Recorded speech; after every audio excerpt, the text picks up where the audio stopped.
great brands and great businesses have to be great storytellers too. We have to tell authentic stories, emotive, compelling stories. And I think even more so because we're nonfiction. And we are building a lifelong relationship with people. And every great relationship has to be built on trust. The company's been around 150 years. It's a big, great story. We were actually celebrating the 150th anniversary when I started. Christopher and I, in one of our very first group meetings, stood up in front of all of the associates in the UK, and in that very first presentation, we told the team an amazing novel had been written about the company. So we actually brought in a cultural anthropologist to study the company, to make sure that we understood the story. And we said we should capture this story for the last 5 years so that we can pass it on to the next generation so that they understand how we've built this amazing culture, how we've turned or transformed the brand around, and that we weren't looking to write another book, but we were looking to write some really new, exciting chapters. Trust is a really big part of the values of the company, and it almost underpins every form of communication. Any constituency who's touching your brand or your business, associates, business partners, consumers, or investors, they want to trust that you're going to deliver the message, the feeling, the product that you said you were. We wanted one story that everybody could feel, everybody could see, and not just feel the emotion, but feel the energy. We needed to keep the story authentic. We needed to keep it pure. We knew we were going to target a different audience. We knew that the mediums would be different.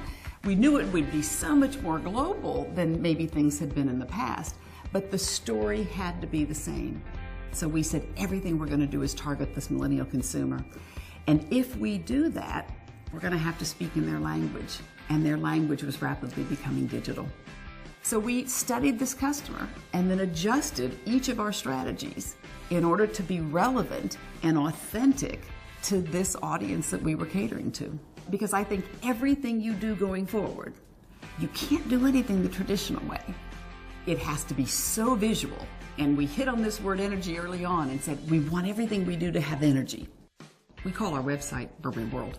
Christopher, the designers, marketing, everyone looks to Burberry World and says, how can we keep innovating? How can we keep pushing the envelope, being disruptive? We want people to be able to feel it even if they don't hear it. If they hear it, all the better. This millennial consumer is heavily influenced by music. Today, everything we do, there is a music angle. Not only does it reinforce the Britishness, it is more emotive. It's a greater connector. It's just great brand behavior in this YouTube world today. If you go onto Burberry.com, there's a section called Burberry Acoustic. There's over 65 videos up of young British talent. Every month, when Christopher would put up a Burberry Acoustic act, that act is now live. We can stream it to 150 other Burberry stores. We can stream it to digital outdoor sites. You could watch it on your mobile device. So Burberry Acoustic was online, Burberry Acoustic becomes live offline. We talk a lot about blurring the lines between physical and digital. But we actually woke up a couple years ago and said, okay, wait a minute, but we're a retailer. How do we create Burberry World live? Christopher and the architects and the technology guys got together to design and create what we call the Store of the Future. Largest Burberry store in the world. It's on Regent Street in London. We wanted it to feel when you walked in the front door as if you were actually walking in to the website. It happens to be this month that we're launching our first fragrance under our ownership. We have, again, inverted everything and launched it in a very, very different way. We put music first.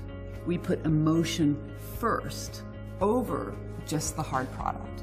And that entire thing was done digitally.